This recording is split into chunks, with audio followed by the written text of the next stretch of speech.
welcome to the City of Laredo Blue Ribbon Committee for People with Disabilities.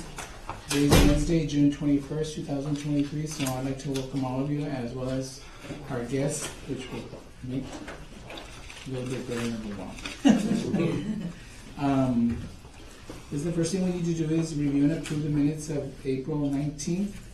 If you all want to look at those, we won't vote on them, but just take a, I'll give you a few minutes to look at those. Is there any changes or edits or need to be made?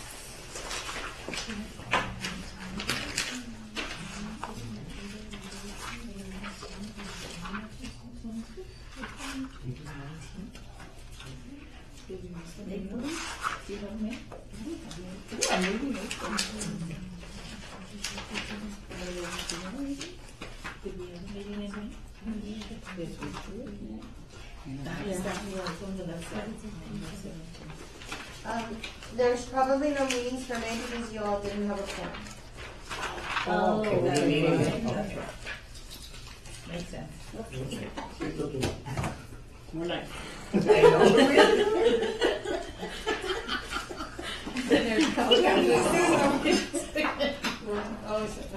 That on Friday night. I'm sorry. What happened? Thank you. Thank you. Good to see you.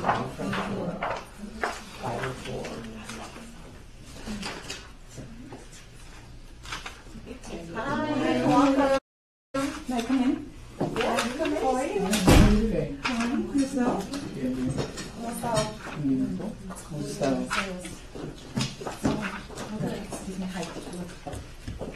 You look good, check. Thank you.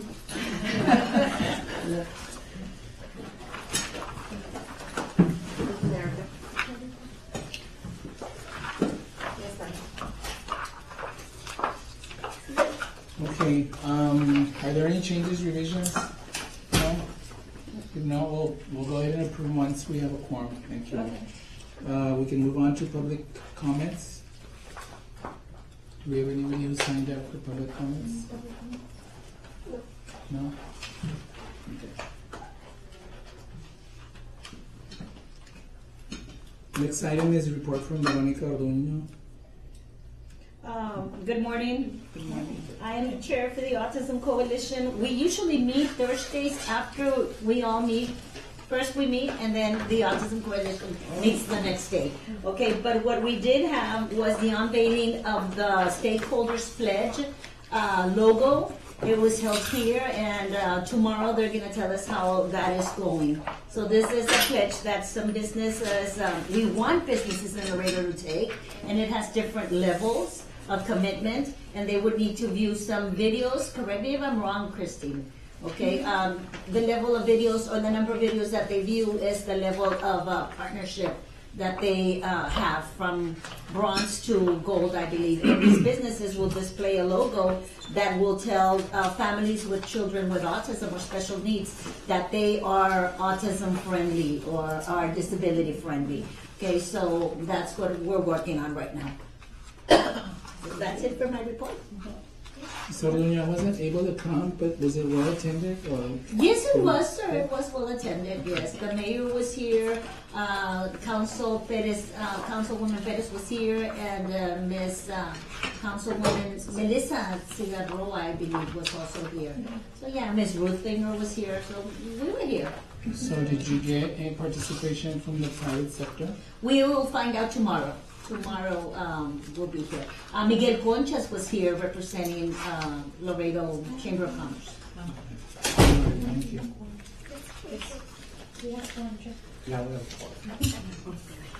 So item 5 is October, November Disabilities Awareness, and we had Mr.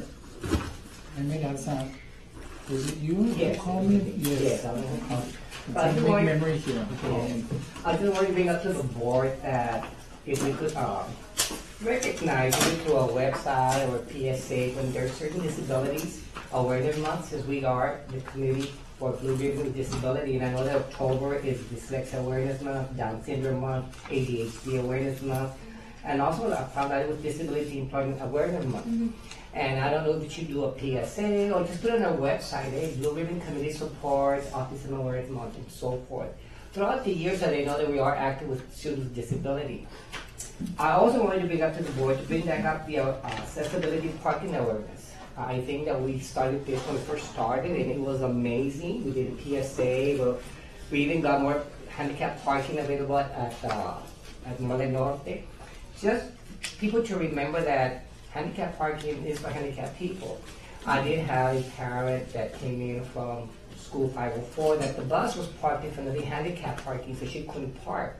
Well, that's illegal. Had to call the transportation department. The buses can't park there because if the child, the parent to go around again and go around again. Well, you shouldn't be doing that. So I think we need to educate the community again. I do see a lot of people parking in handicap. They shouldn't be parking. You see them walking out, okay, whether they're disabled or not. But we did a PSA, I think that was very, very successful. I don't know if we could bring it back up or do one new. I just brought it up to the board to see what they feel on these items. Okay. I think the parking one is something that we can, I guess probably should always be running really. I think so. Because just like yourself, sometimes I'm at the HEB and I see these very healthy people, better shape than I am, get out their car and I'm like, okay, so what's going For on? teenagers, you're like, why are you doing parking And so sometimes I think what happens is that one of the family members may be deserving of that permit. Okay, but if you're not with that individual in the car at that time, I think you should go, hold back and restrain from taking a space that's really needed. Okay, and sometimes it's very difficult because I know that I've had clients where they're the type that need a wheelchair that they have hooked up to the top of their car, and they end up parking 1 or 2 blocks away because they can't find a parking space. And so that's something that needs to be reinforced.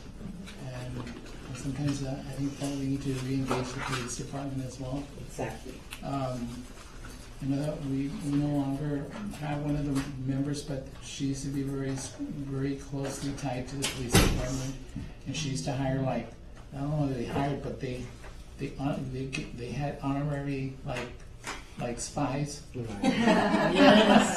But I think I think we just do PSAs. I think November is accessibility parking awareness. I googled it and it came out in November. We could just show it out every November. Hey, just the PSA every year.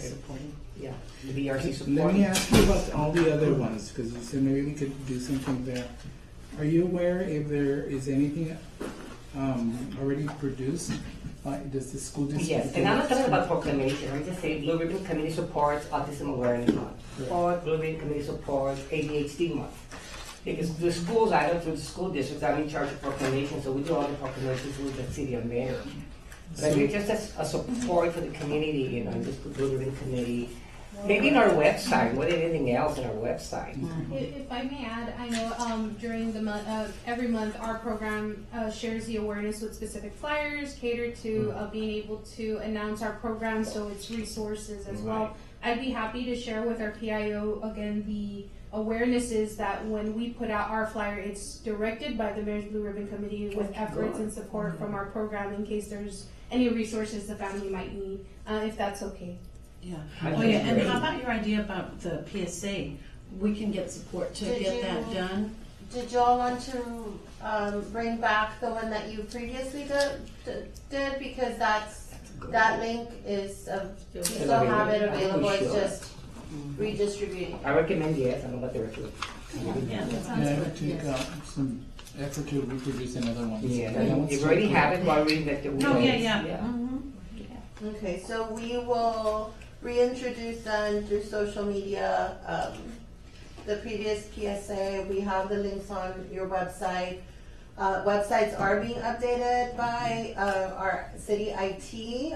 We've just received word though that the IT director has, we no longer have an IT director, so, but we'll try to proceed with any pending projects that were there. Like Christine mentioned, we do have public information specialists within the health department that are very active in our social media channels. So what we can do is whatever rollout we have on graphics or awareness of the different topics or whatever's designated for that particular month, we can go ahead and add y'all's logo as part of. Oh, good. Yes, okay. So we'll provide that instruction. People should be reminded. Well, I have to park so far away with my mom, she's 89 years old. Yeah. So, I would drop in the front, she would leave, go inside the store without me going with her. So I said, no, I have to It's walk not over working, there, yeah. 110 degrees, and hurry up, mother, it's too hot, and because all the parking were filled. Yeah. Yeah, there's, you know, as, just for somebody who may not know, the number of parking spaces has not been increased, or the policy requiring increased number of parking spaces for individuals with disabilities has not changed in like the last 20 or 30 years. So you need like one space for every 20 other spaces, or 1 to 20, so 1 to 25 or something like that. And we had proposed to increase it from, or at least to 2 or 3 for 25. So you get a lot of resistance, and it's just but it's something that we can come back and bring back once again. You know, people with disabilities are a whole lot more mobile now than they ever were. It was very successful. Yes. I'm so sorry to interrupt. I need a clarification. Do you remember, please, after we talked to planning and zoning prior to this meeting, do you remember that they had revisited the ratio of 1 to 25? Correct. Is that still in place? Do we know? I think that's still in place, Dr. Ruthinger. I don't think it ever changed. Okay, because I think that's not even a City of Laredo requirement. That's like a state or national kind of mindset. I Okay. think that you and I had talked to them about possibly giving us some wiggle room and perhaps considering going a little over as a City of Laredo initiative, but I don't recall, forgive me, I'm getting really old. I don't recall whether they said, yes, that's going to be enforced, or no. From what I remember, when you met with planning and zoning, which was, I want to say, prior to COVID. Yes. So I'm like trying to trigger my mind here, but they did make mention that these were, you know, state enacted requirements. Whether or not we could do more, I mean, also we have to consider changes in staffing, and perhaps wanting to revisit. We can check with Dr. Chamberlain, and I do apologize on his behalf. He had a conflict in his schedule, so he was unable to attend. But we can go ahead and revisit maybe bringing back directors of building or planning and zoning, so that we can continue the discussion of the assigned parking spaces. I know that there are private entities that take it upon themselves to do above and beyond what's required. I want to say Target is one of them. They have more spaces than the minimum is. And I want to say there's other, again, private businesses that do so.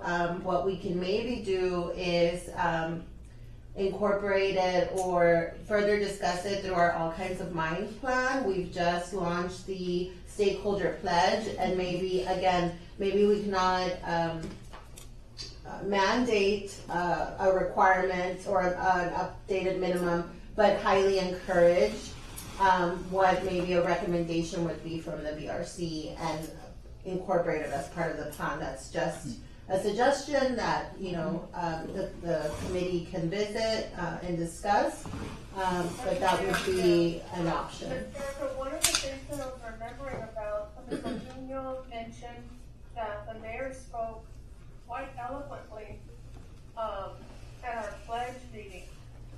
I remember the statistic he quoted was something like a quarter of the population now is found to have some type of disability. And I remember way back before COVID, we started looking at the number of placards that were issued in Laredo, and we looked at stats in the state and the USA, and I remember Mr. Chair also discussed with us the projections for even more people with disabilities as baby boomers like me get older. So looking at that and perhaps using quoting the statistics that our mayor gave us at the pledge meeting, that would give us some, I don't want to say fuel to the fire, add fuel to the fire, but that would give us more justification for our request to consider the possibility, or as you say, encouraging within the parameters of the pledge would be a great thing. Hopefully, if we can incorporate it, I think that would be a really helpful thing. Sure. I think I want to say what I remember is that it was a state policy, and that the city could, on its own, choose to or vote to change those numbers. But just to give you all an idea, we're talking about years ago.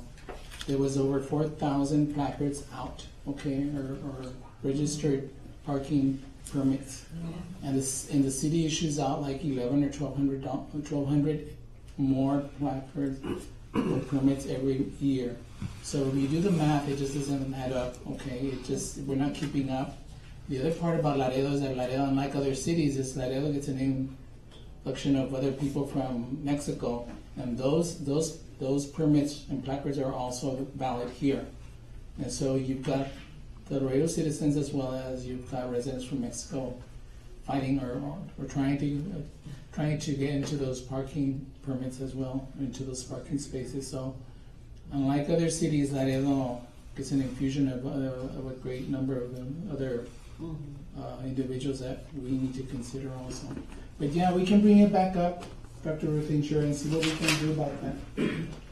Maybe we can re-engage the city council. Because our population, as our mayor stated, population of people with just some kind of disability, he said, is increasing, not decreasing. So we really need to be considering those types of changing, or at least encouraging through vehicles such as the pledge, encourage the city from considering the possibility of adding support that way. Thank you, Mr. Chair, and forgive me for interrupting. You're fine. That's what you're there for, to interrupt him. Thank you. So we'll go back and look at those items, okay? Did I say something wrong? No. Well, thank you so much. Thank you. Thank you, Jaime, for bringing it up. Okay, and just so that I have my notes correct, so we're going to recirculate the PSA on accessible parking. Our public information specialist from the health department will develop graphics to include the BRC logo on the upcoming awareness months. And then in terms of the accessible parking spaces, we'll maybe draft something and further the discussion on recommendations into the all kinds of minds on, again, something above the minimum for accessible parking within private businesses. Is that all correct? Correct. Okay, so I heard it, but I got a call. I'm sorry. I believe we were talking about a former BRC member that was involved in the volunteer group with the police department. We do have some contact with parking enforcement that maybe they could also come in an upcoming meeting to discuss kind of where the program is or how a person can become a volunteer for that program if it's still, this past February, it seems like it was still in notion. So perhaps we can put them in the agenda of an upcoming meeting so that they can discuss that in terms of Sure. parking requirements and training. Okay, we'll go ahead and do that. Thank you. Great. Any further discussion before we move on? No? Okay, good. Item 6 is discussion with possible action regarding El Metro lift transportation. Now, this is an item that was was mentioned by or brought forward by Ms. Miguel. Okay, and I think Mr. Delgado, I think you're the troublemaker here.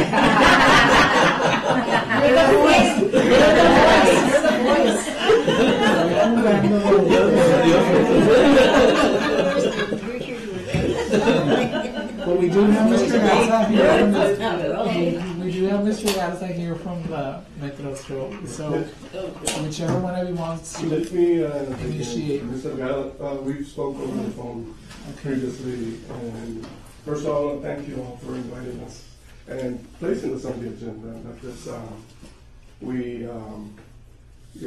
this gives us an opportunity to try to let everybody know what our services are about at the same time, and how we can help promote and make it a better service, right?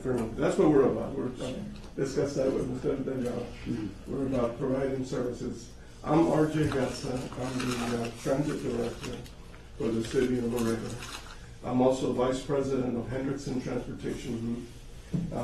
We have several management contracts in the U.S. and we provide these services because, as you know, these services are federal funded, they're state funded, and things like that. So it requires a lot of compliance issues, regulations, and beating them up. So it's a lot more to it, than it's a little complicated.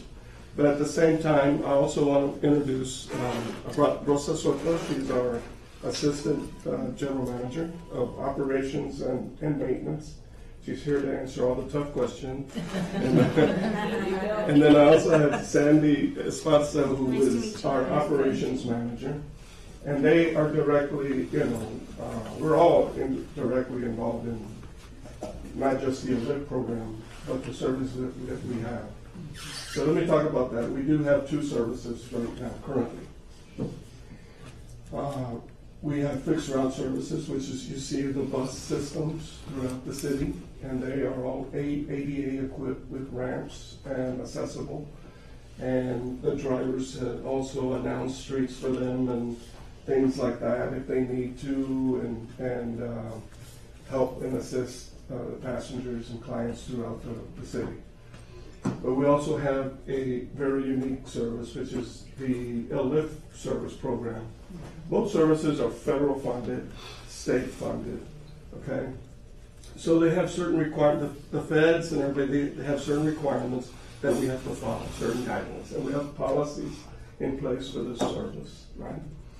So we really push to promote our bus service because we can pick up a lot more people, and it's a lot less expensive for the public to use. However, there are people that need a little bit more, and they can't get to a bus stop within a certain radius or whatever. And so we provide the ELIF service, and we have to, by law, require it if we have fixed routes. Any agency in the state or throughout the U.S. who offers bus service has to have it. They may not call it the ELIF service, they may call it paratransit service or ADA service or something else. But the LIFT paratransit services, it provides a shared ride. It's a curb-to-curb assistance to the door of your request, of our clients. So our operators can't go inside the house, or they're not allowed to do that. But if somebody needs assistance to their door, our drivers will help assist, okay? But that's really about all that they can do. We don't allow them inside anybody's house or property, other than just the front door. There was a little misunderstanding, and I want Mr. Delgado and anybody really to take an opportunity. I know he has access to he does a lot of work at the Workforce Solutions and help to provide them with online type of things, so he can look and listen to all the guidelines and policies that are currently in place with LF. And you can make suggestions, recommendations, but we have to follow certain guidelines of the federal government. And what I mean is, there's a little bit of confusion about, well, how long does it take? How long do I have to be able to call for a service? It's up to 7 days. If there was some thought about it had to be up to 2 weeks. That's the service that we have is, if I'm paid 7, the services that when you call in for scheduling an appointment, it's up to 7 days. Now, we prefer, up to 24 hours, but at least because people start remembering. There are some agencies that have up to 2 weeks, and I think this one used to be at up to 2 weeks at one point, but now it's up to 7 days, okay? Which is great. So, because a lot of people forget, I got an appointment, and you keep it too long, they forget about their appointments, and then we have inefficiency service where people go to their house or whatever, they pick them up and they forget, and there's a no-show, cancellation, and there we go. You know what I'm saying? So it causes that issue. So 7 days, I think, is a reasonable. That's how it was before. Okay. And so I want to reassure that is, and I want you to take listen to the policies, and then let me know if there's something in there that doesn't make sense, or if people don't understand. And I know he's voicing his concerns to other, like an advocate, which is great. He has other people that use the service or want to reuse the service. Because prior to COVID, we had a lot more clients using the system, both fixed route and a lift. Okay. Now that we've gotten out of COVID pretty much, we've seen an increase, and they've opened up the gates of the Laredo, right? They've allowed people to come in. We have a lot of clients that come in from Mexico. They use the services, and a lot of students come across that use the services and whatnot, even to work or to go to the shopping or wherever they need to go to medical appointments. But we have a lot of people that come across and they use the services, and it has increased from 2021 to 2022. We've seen an increase of 42%. Okay, so that's a major increase in services. This year, the trend right now is 10% higher than it was last year. So we are seeing a very positive trend. To give you a little bit more background, pre-COVID, we were over 2-point-something million, 2.3, Yes. something like that, maybe up to 2.5 million. Okay. We're headed towards 1.8 million. We're not quite at the 2 million mark, okay? But that's still an outstanding number in comparison to the rest of the country. You see what I'm saying? I know it's a border So you town. mentioned millions. What does that mean? Dollars, people, what? People, passengers. For every. Not just the lift. It's That's a both, combined the lift Combined. and the Paratransit and So fixed. that's the number of rides. number of rides. Okay. So each person, as they ride, they Right. go to their destination. As they come back, we count them again as a ride. So that's every year. These are counts are for every year. Annually. Annually. Yes. And so we're required to keep track of our, the rides, keep track of everything by federal requirements. The city of Laredo is the recipient of the federal dollars, okay? They are the ones that receive the monies on the behalf of the metro. for El Metro services, okay? So we have a little over a $20 million budget currently, okay? I'm not,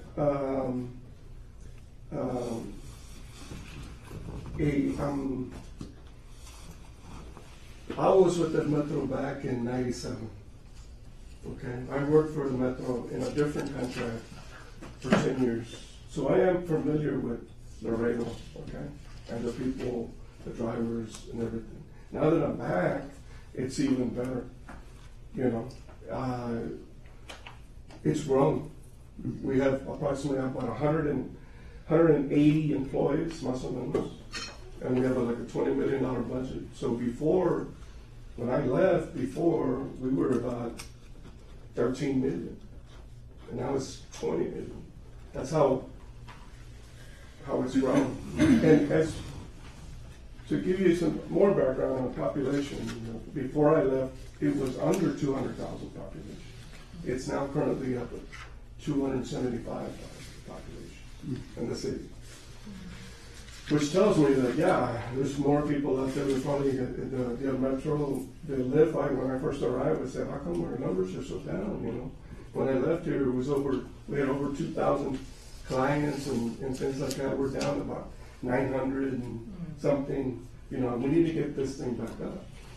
But I understand that pre-COVID, it caused a lot of issues with being able to fund the services as it was because of the ridership was very down. So they cut some services, right? But now it's time to try to build that back up, okay? And I'm here to promote that. We currently have 7 or 8 vans. Eight vans. We do have an extra van, right?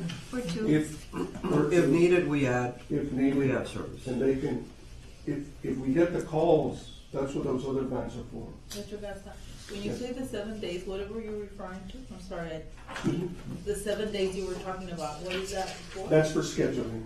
So Let's say if you're a client, if you want to ride, first you have to apply for that. You have to qualify and everything for this particular service.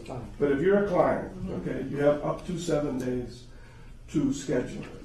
So if I want to ride, let's say, Friday, I have to call 7 days in advance. You can call 7. We recommend you call 7 days in advance to avoid having to not get your appointment time if you call, as opposed to calling 2 or 3 days before. Okay. Because the probability of customers calling 7 days in advance is really high. So they call and they schedule their appointments.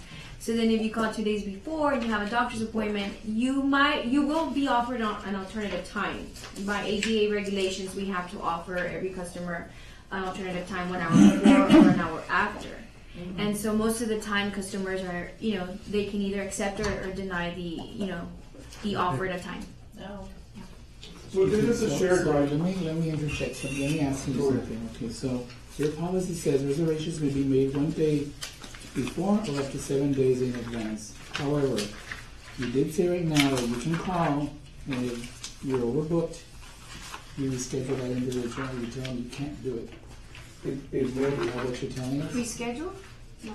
No, what you're telling me, your policy says you can call, I can call 24 hours in advance. That's the policy. However, you did mention right now that if I wait till the 24 hours before, 1 or 2 days, it could be that you're already scheduled and there's no space. So we'll offer you an hour before Or an an hour hour after. schedule. So it won't be at the We will not exact time deny the that you service want. for you. We'll No, say but you'll deny me that day. no, No? we will No, never but deny. okay. Maybe you need it at Let's say 8. you need it at 12, we don't have a 12. We offer an alternative time. 11. Okay, so regardless, if I call 24 hours in advance, you pick me up. Yep. It may not At be an at 1. alternative, it might not be the time that It you may not want. be at 1, but you can tell me. Yeah. I Yes, have we- something, I have availability at 11. Yes. Because it's not a Correct. taxi service. Okay, we're not a taxi. It's not Uber. This is LF only for people that are eligible. Now, if you have a dialysis patient or things like that, then we already have them pretty much. We already know their schedules. Yeah, You know, they have to be there at, you know, within a certain time or whatever. But we do have a 30-minute window to pick them up. Yeah, you know, even like that, sometimes drivers will get there and they're not ready, you know. And we things like wait that. for them when We they're wait. the dialysis. We have to wait a certain amount of time, you know, but yeah, we that's the way the services is. Now, if I can add, my name is Marta Miguel. I'm actually the counselor for the blind and visually impaired for vocational rehab services. I did have an instance last year for a customer that she was employed, so she was trying to use a member for employment purposes. She was legally blind, could no longer drive, and at first she didn't understand the system. She was calling like one day before her shift, and then she understood it has to be at least a week in advance. She started doing that, but her time was never available, and it was early in the morning. She was a custodian, so she needed to be there by 6:30, but she wasn't ever offered an alternative schedule. So she, unfortunately, was still driving. She tried to do the regular bus transportation, but it took about 2 hours from a very short distance from her house. It was in the south, to a school in the south. The bus, I believe she said she had to come like down and then up, and then so it took her 2 hours. Right now, unfortunately, some other health issues happened, and she's no longer working. But she did have a lot of difficulties for about 8 months. So she did give up. She did give up afterwards, because we tried. We're kind of like, try this or that, or Uber, Lyft, but it's way more expensive. For her, it was more employment and not wanting to lose her job, which unfortunately she did, but to some other health issues. So I think even then, Mr. Delgado's advocacy was also more for employment purposes, because that's our ultimate goal for vocational rehabilitation services. You know, we're promoting independence, and while we do know that a lot of people usually use it majorly for medical appointments and things like that. Yeah, I think because the guy's been using the system for a while. It takes time before somebody sometimes they don't take the time to read all the policies. But we have a will call, for maybe people that need a return trip, but they're not sure exactly when they're going to be returning. So put me on the will call list, and then I'll call you and let you know I'm ready, and then we can pick you up within a certain amount of time. So it's things like that, educating people on how to use the system. Let me just mention this, or I have another announcement besides this, but one of the services that we have 2 services right now, right? I mentioned one of the services that we will be introducing soon. Well, not soon. I say soon, but soon is a year for me. Soon, with maybe a year, maybe a year and a half, we'll be introducing on-demand type of service, which is a micro-transit, in other terms. Like you're looking up, you can look it up online, whatever. Micro-transit type of service, on demand. And what the beauty of that system is, that's more like an Uber for people that may need, so people that may need a cheaper type of ride than Uber, because we can afford it, right? We will be able to offer a cheaper ride. Maybe not as cheap as a Lyft, but maybe something in between. And where we can offer on demand, and you schedule your appointments on your cell phone and all of that. It's going to be the beauty of that, and you'll be able to be picked up within 15 minutes. You can select when and all that, just like you do now with Uber and all of that. So it's going to be an awesome thing, but right now we're doing a study. We're going to be trying to implement it and get the study going, and but yes, we will be offering that type of service in the near future. Other agencies are already doing it. We're familiar with it as HCG employees, so that's what we're going to be bringing in.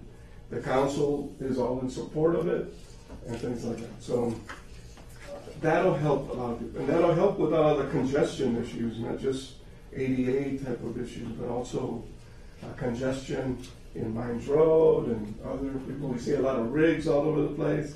People don't need to take your rig. You don't need to take your rig all the way to Walmart anymore. You can pick up. You want to go to a restaurant, or you want to go play golf and have some drinks and come back safe, that's what this is for. You know what I'm saying? So to serve everybody. Mr. See what I'm Chairman, saying? excuse me, if I may ask a question? Sure, absolutely. Thank you.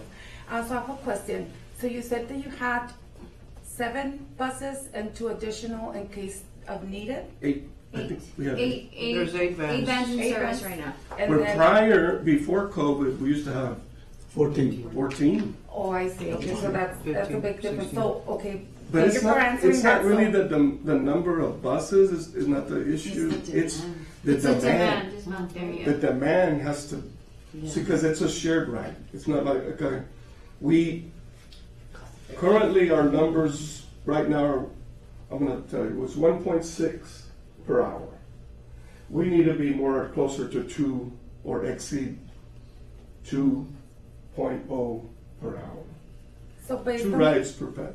based on what Ms. San Miguel just said about her client needing the Yes. service and being unable to be picked up, was it a matter of it being It- too early, They probably not having a offered, car? they may have offered her, hey, you know what, we Different can pick up at this time. It may not work for her. No, You see, I wanted to clear this up, but the services as far as paratransit run the same as the fixed route. Okay. So fixed route ends at 10, paratransit ends at 10. Fixed route starts at 6:30, it starts at 6:30. So that might have been the issue there. Got Well, it. That's- because it says here it was 5, so I remember always meeting with my customer and trying to guide her. And I know pre-COVID, we even had them at 4:30. We had a driver that would pick up most of the dialysis because I patients kept at going back 4:30. to, okay, they open at, here we go, 5 a.m. and then Tuesdays and Thursdays 5:30. So I was like, they should be able, I don't see anybody going in that early as you could, because her work hours were from, I want to say she needed to be there at 6:30 and she was out of the school by 3:30 as a custodian. Every now and then, there was random times that the school asked her to stay until like 8, but that was still doable because I remember checking. Yeah, and las tardes it's usually it's easier in the morning. Like I said, we used to have vans going in at 4:30. Now I With did, COVID and stuff like that, we had to adjust. We had to. and I did tell her it could be a possibility that you're very far. She needed to go to. It was in United South. It was a middle school that's around there. I forgot the name of the middle school, and she also lives.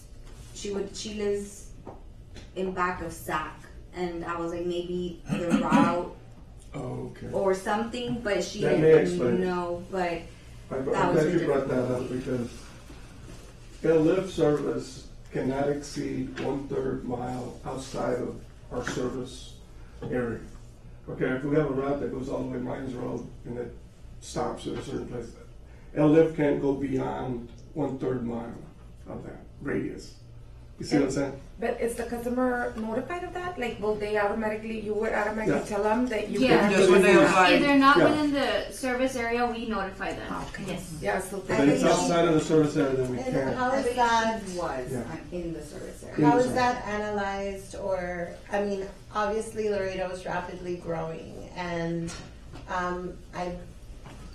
from, I guess, a consumer perspective, and this is just a personal, the one time I tried to use Metro here, because I was very used to it in Austin, to not need a vehicle, the routes, they're not conducive for like a working professional to take the Metro to work and go back home, like in that transportation. So how is that assessed, or how often is that evaluated to provide like route or service designation to a city like ours that's rapidly growing?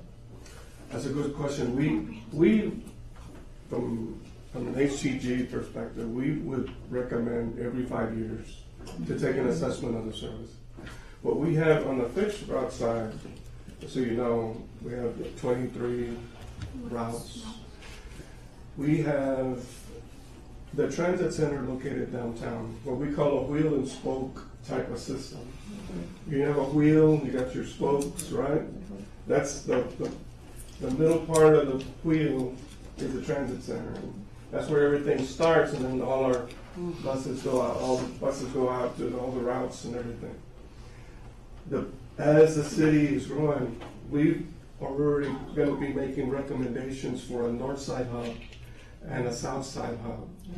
So we don't have the funding yet for it, but that will help us to spread out the services a little bit better for people that need that. In Austin, it's different because their streets are actually different too. Because there's more of a square. I used to live up there, so they can even Houston rearrange their routes because now they have more frequent service and things like that. This one's a little different because it's all spread out. Yeah. So it's a little bit more challenging. But yeah, we understand. And there may be some areas where we can offer more frequent services. Some of our highest routes are like San Bernardo and Mines Road, and which are the Convent, and Shire Road is a good one. But as we see that happening, we need to make an effort to try to get a north side hub, south side hub. Another program. We are putting a new operations maintenance facility right now located at Scott Street. Okay, the new facility is going to be at Jackman and Bartlett.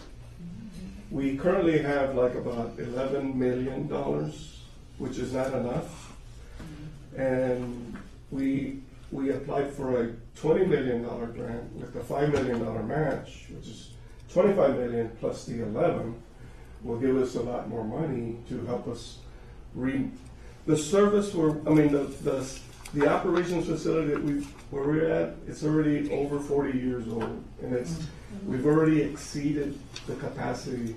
We can't put on demand. I can't add 30 vans in that facility because we've outgrown it. So it makes sense. Let's go ahead and we're going to put a new facility, make it a state-of-the-art, make it nice, maybe even have some retail spaces there. We can help subsidize the service with that rental leases to help the services. So that's the plan right now. A lot of people don't know the plan, but that's the plan. That's already in the works, but the north side and the south side hubs, we don't have the funding for, but we're going to go after some federal dollars next April for that. And we'll be going to DC too, so. Excuse me, may I ask a question, please? Yes, ma'am. Go ahead.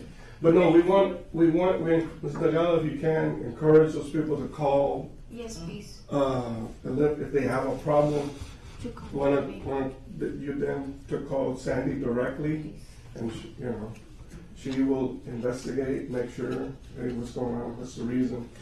If it's within our policy, okay, she may understand it, and let's explain what's the problem. But we want the passengers. We want to build it back up to the way it was and get more vans out there. I just have one more question for clarification because you said Dr. that. Ruthinger was. Oh, I'm sorry, that's sorry. right. Yes. It's just real quick. I was just thinking in terms of the pledge we just did and the initiative for the city of Laredo to hire people with disabilities, and I'm thinking in terms of the pragmatics, the logistics of getting to work and back.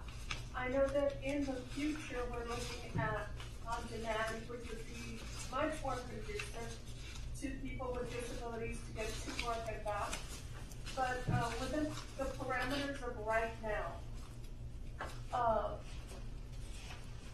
could we entertain an example, just to edify, as an example, someone wanting to get to work and back, who's a new employee with a disability?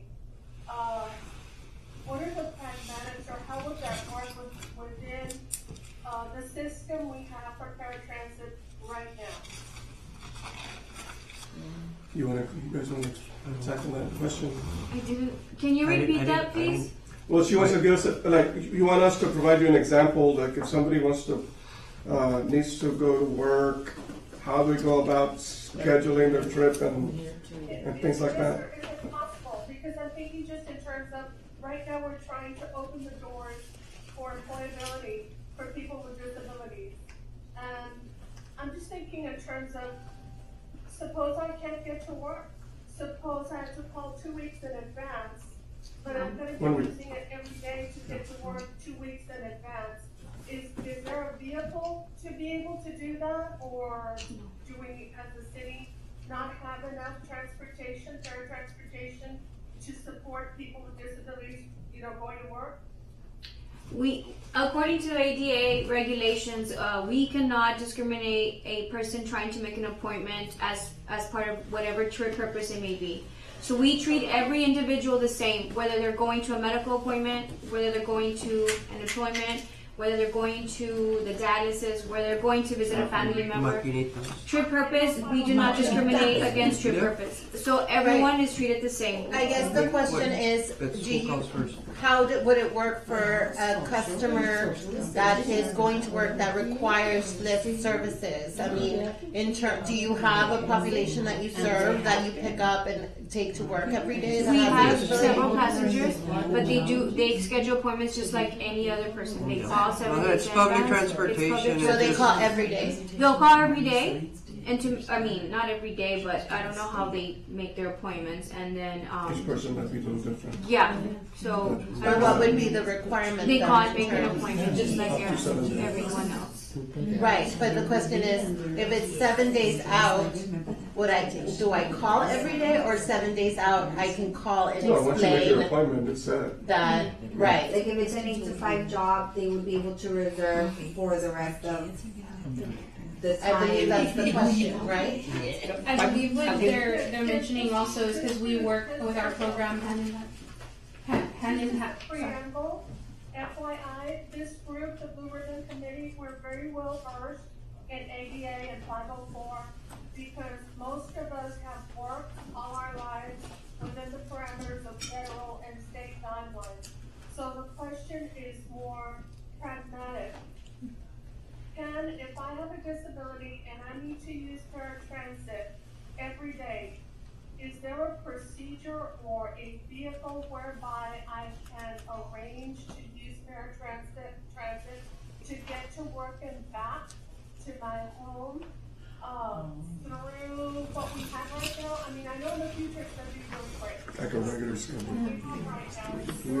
No, but we don't have. Well, we can't reserve a vehicle for employment. We don't reserve. It's FTA regulations. No, FTA, Federal Transit Administration regulations, that we cannot just put a vehicle for just customers to going to work and dialysis. We get this request often as well. The dialysis centers also become upset with El Metro and Lyft because we're not able to provide the transportation services at the times that the passengers are calling.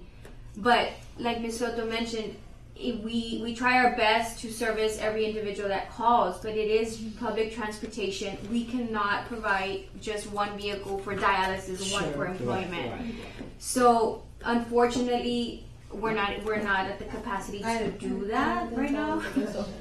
Well, I understand from what I'm getting from both sides, and to be just to interject real quickly, because I know I work with your program with my clients. So we've come up to several appointments that some of my families have. I'll call or they'll call, and you know what? I understand the schedule is they're booked at specific dates or times.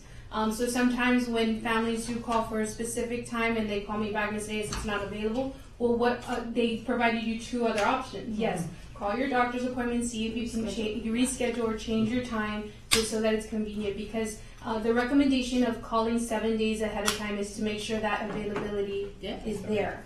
Again, for the perspective of where they're going and coming, it's the I guess the how do I say the first come first serve? No, the location, like how we had mentioned, whether it be a doctor's appointment, going to the mall, going to a restaurant, things like that. The service is unlimited to an individual with a disability. So let's just say if someone wants to go to a restaurant but someone has a doctor's appointment, they can't make that decision to say there's no priority. There's more important.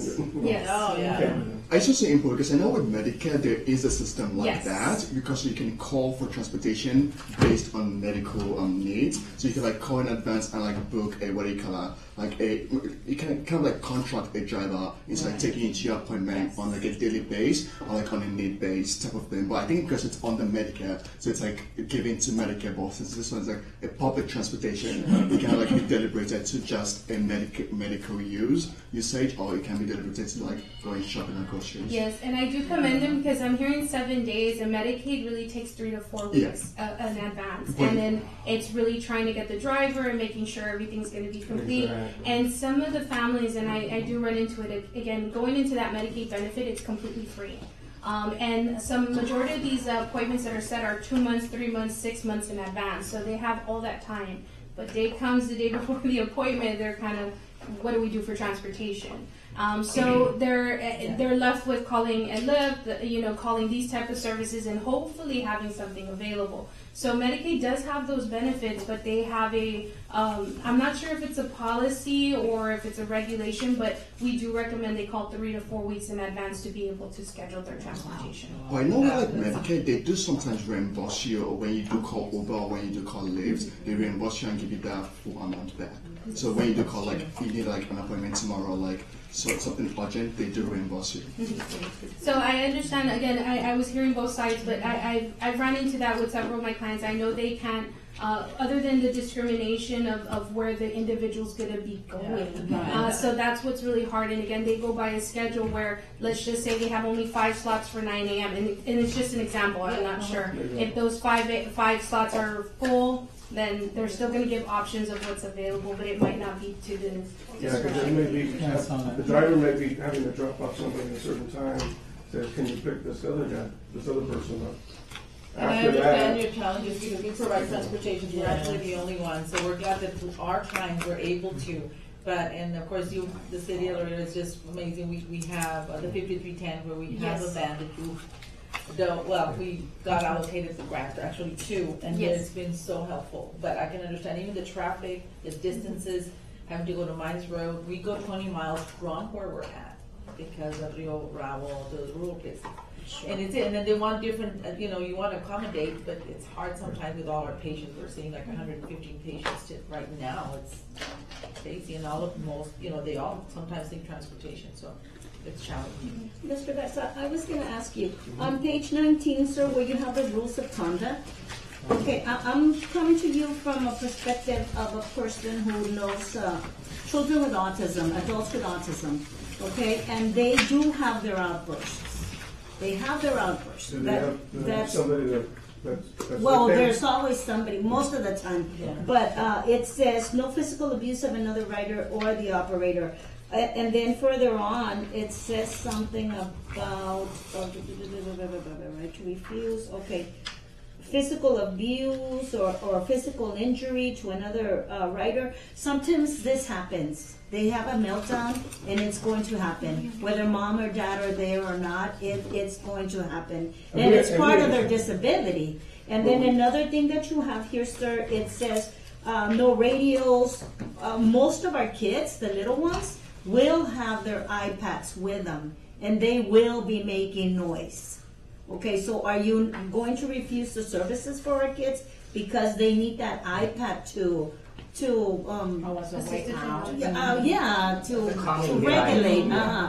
regulate. That's interesting. Okay, because I was reading this and I was like, okay, well then that leaves most of our kids out. Yeah. Because they have their little iPads to regulate their behavior, or sometimes they are. Mine is 30, sir, and just a couple of days ago he had a massive meltdown. Okay, something happened and it just wasn't, he can't control himself, so he had that, and he's big, and I'm not that big, and my husband's shorter than I am, so imagine to try to handle him. Imagine if this happens in that lift. Right. Like, whoa. Well, I mean, we're not going to let him go and hit other people. We definitely are not, but there's limitations that we can control. No, I'm glad you mentioned that. We can definitely take a look at that particular one and maybe revise that. What these rules are in place for people's safety. Right. We have to have, because then the opposite effect happens. Well, what's your policy on that? You don't have a policy? What do you mean? You know what I mean? So the opposite can happen, and then who's liable for all of that?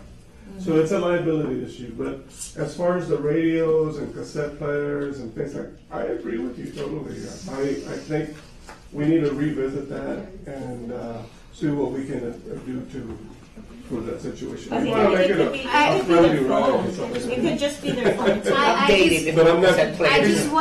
I just wanna mention Ms. Ordunez? I just want to mention that our bus operators, they go above and beyond. They're extremely, the ones who are the live van operators, they go above and beyond in helping each customer. Now, sometimes they do things that they're not supposed to, where they go above and beyond in helping each customer that's on there.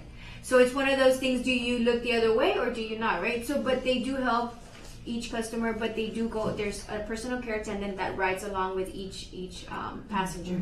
So most of the time they will help out, they'll be calm, they have been trained to handle situations like this.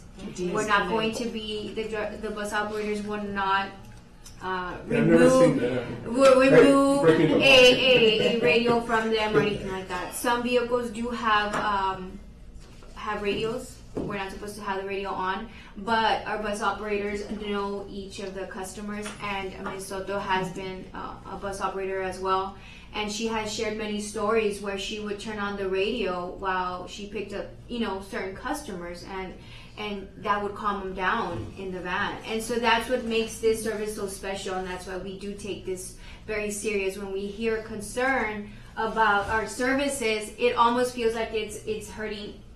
It hits home, because you want to try to help each individual. And hearing these stories, I talk to the customers and they'll call me and ask me, well, can I go with so and so? And I said, yes, of course. Our bus operators are there to assist, but like Mr. Garza mentioned, they cannot go above. They cannot go inside a facility. They can't go inside your home. But I want you to rest assured that these rules exist only for your safety. We have to have these rules. We have them in our regular bus service as well, but it's not to say that this is actually going on and we're excluding people from treating them any differently. So I do want to mention that There may be we something take this very serious. We can add something with use your phones or your own personal radio. I want to say we need to recognize the fact that you all deal with individuals with disabilities. Emotional, intellectual, okay, and your drivers are going to be challenged, okay, and so the only thing you can do is probably better train your staff, okay. Not saying they're not already, but I ran the community center for many years, and my employees had to be trained on the prevention and management of aggressive behavior, and they had to be trained how to de-escalate and how to do things of that nature, and so. Anybody who's in public service and deals with a population with disabilities, okay, it's not that they mean to be, but that's the way they get frustrated, and that's how they come across. But we have to be bigger than that and understand that that's what we're dealing with. And I understand your drivers are confronted with a lot of different situations where sometimes you say, I don't know what to do, okay? And because that's just difficult. If you're not used to it, sometimes you're having a difficult time trying to calm and control the situation. And so we understand that you need to do what you need to do, okay? And again, I understand why there's rules and policies, because there's liabilities, and you need to, and there's other passengers in your car that you need to also look out for. And so there's limitations to how far you all can stretch. I understand that because I came from that environment. And so, whatever you do, you just need to understand that I guess your drivers need to understand that they're going to be confronted with those kinds of situations. And the idea is to de-escalate it and control it and not make it worse. Okay, and you can make it very, very bad very quick. Okay, so I think that's important to know. And I think, I don't think the question here was on the commitment or work of the drivers. I don't think that's been a topic at all. I think this was a perfect example of perhaps, someone considering the service, reading through the policy, wanting to adhere and thinking, I'm going to come up with this challenge because one of the riders is going to require that iPad or that assistive technology, and I'm not in adherence of a policy that's written. Right. So this allows for a very open discussion of seeing it in different perspectives, and perhaps we might not see it through a lens of the needs are for someone with autism spectrum disorder or someone with a certain disability. That's why we need to kind of engage in this and look at the policies and again try to adhere, try to be respectful, but also try to be accommodating for people with disabilities. So I thank you all for the feedback, and I'm pretty sure Mr. Garza is definitely taking notes. I can hear him say like, "Oh no, that's great to point that out." So that's the reason. I'm glad you mentioned that because I did remember something that and I discussed. You know, we don't allow food or drinks inside the buses, right? You know, I mean, we have a Burger King right in the transit center, and we can buy a burger, and you know what I mean? So what are we doing? We're kind of conflicting. But the thing is, we don't want people to eat or drink in the buses, right? One is because for safety, and the other one is because of roaches. Okay, because it creates a lot of roach issues, and then we have that to deal with. So, but you can have your burger with you and take it with you to your destination. I don't think there's a problem with that, and there shouldn't be a problem. And I think the training with the drivers sometimes a concealed can Coke that's not open, that's a drink, but it's not. You're not drinking it. Right. So there's a difference. So we need to train our drivers on. You can take a Coke. We allow them to go to HEB and Or people are loading their groceries. Yeah. They're So loading. you're not expecting their groceries, and then you got to drink it. I will just share that the health department has collaborated with Texas Workforce VR on sensitivity training. We just had one last All our October. drivers have a passenger Safety. safety sensitive. I think training. we did do safety sensitivity training for the lift department, but this was about, I'm going to say maybe 5 years ago. But if you have a So we program- can revisit that again. That'd be great. We can share And there was some The more training, the point better. of someone go in contact. We had someone come in here and provide training for over 120 some of our staff, You all and provide the we training, surveyed them think it was- afterwards, and it was very positive feedback It was on Micah. the Was it information. From Yeah, it was from Texas Workforce, I believe. But if we can We can share conduct our the training contact again, that would also. be great. Yeah, we can. And that's good. You know, we've had other agencies come in, and we have monthly safety training with all our operators and employees. So we have active shooter training, and we have all those types of training that we allow our drivers. and of course our program's always here to But support. you know, and HCG has Thank you. been big. HCG has been big on customer service, and I tell all the drivers if any, not just the drivers, in custodians, anybody, I want to hear anybody saying that that's not my job, because customer service is everybody's job. Okay. I don't want to hear that from our employees. Ya les dije a todos, right? Now, our drivers are union. So I was gonna mention, Mr. Garza, to make it even better and have people come and you're gonna be the exemplar of what we're gonna, what Laredo needs. I was gonna mention in the 7 or 8 vans that you have, research having a sensory bag, a sensory box, something. And these are like bubbles for our kids, or different kinds of textures for our kids. Slime. Maybe slime, yes, because it calms them down. Okay, so say we're having, he's starting to have a meltdown, and mom is starting to, hands quiet, trying to de-escalate. Well, then your driver will see this and say, oh, well, we have a sensory box here. You're not going to give the sensory box to the child. You're going to ask the child mom to pick. Okay. I know Christine is really good about when she has her meetings with parents, she has a sensory activity for our children. Yeah, if you Okay. can. That's what I was going to recommend. Our fire department is taking the initiative to have sensory bags in their units, just in case if there's an emergency or a child need to de-escalate the behavior. I like that idea. Before it escalates. Yeah. But also we have toolkits. So a lot of what we like to display to the child, young adult, or adult is a social story and a toolkit for the parent before they're going into transportation. Because sometimes we know buses can be loud, so they might want to have their earphones, things like that, noise cancellation. headphones, and then the social stories, really giving them a perspective, a visual perspective of what a bus is, how and who the conductor is, and safety being seated, things like that. We just learned, sorry, So- I just had an idea, and she's You reminded her. interrupted. Yeah, well, we just came out of a very nice visit, and we heard about practice for success. So maybe even kind of how the fire department does, that they showcase their fire trucks, and they get familiar, right, with the sounds and, just how it operates.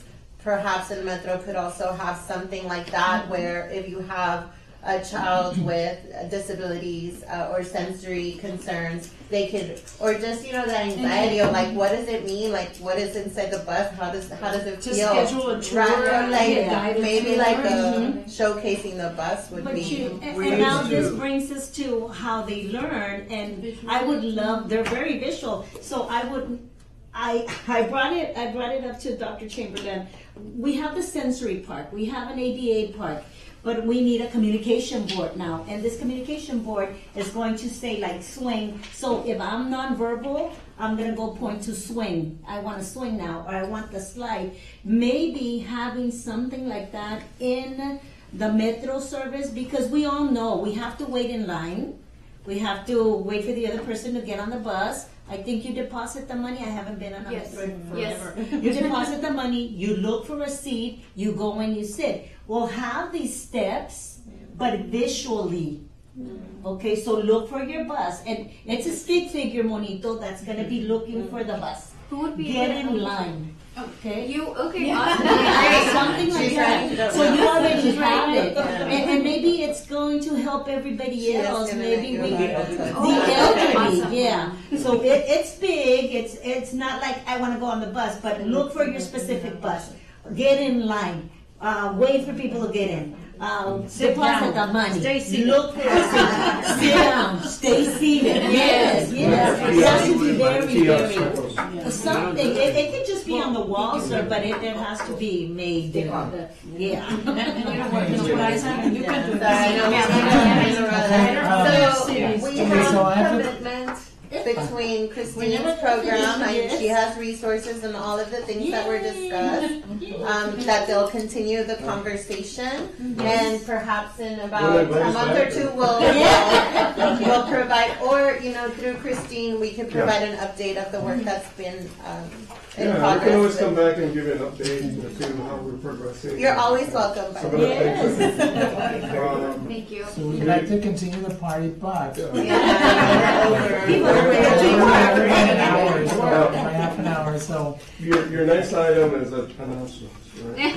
I do have one of those. Yeah. Yes, go, Mr. Well, this Sunday, June 25th, we have our annual Dump the Pump program. Dump the pump, no gas, right? No fueling for you guys either. You gotta try a Metro service on Sunday for free. The council approved free service, and for the lift service, okay? So whenever we offer bus service, we have to offer for lift. Everybody rides free on Sunday. Okay? So, Their conditions. get on the bus, try it out. I know it's gonna be hot. But they are air conditioned, but it's not like being at home, okay? There's a lot of windows and things, and doors are open all the time. But it's still gonna be a little hot, but try it out. Let me know what you think. And we always have room for improvement. thank you. I want to thank all of you for the issues you brought up, Mr. Delgado. Thank you for revisiting us again. Mr. Alza, thank you so much for the information.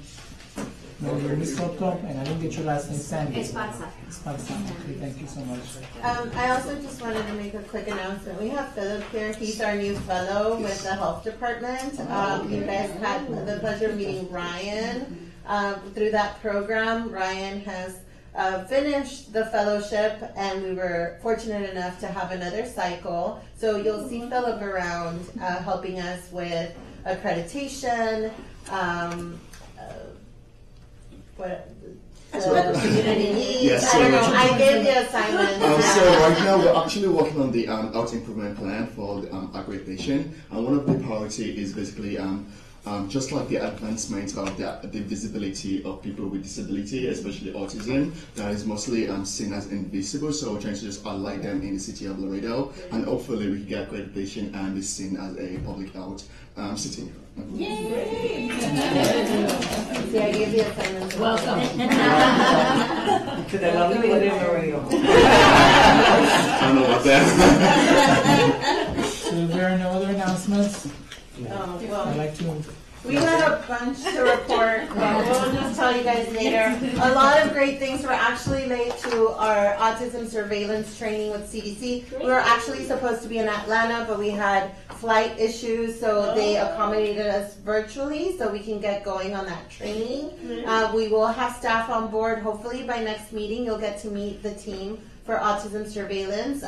Some internal candidates were very interested in the project, and then we have some external candidates as well joining that team. Just, siphoning through the data of autism incidents in our community. What else? We visited San Antonio, we visited the Children's Hospital, the Multi-Assistance Center. Very productive meetings. We did kind of spark interest in them wanting to meet or come down to our community and meet the BRC and Autism Coalition and Committee. So we do need to kind of work on scheduling for that, but that's upcoming. A lot of potential great collaborations. We're starting SEAL next week. Health Department will have 4 participants. I know it was expanded to the city, so HR is working on also placing them in other departments. And I think that's it.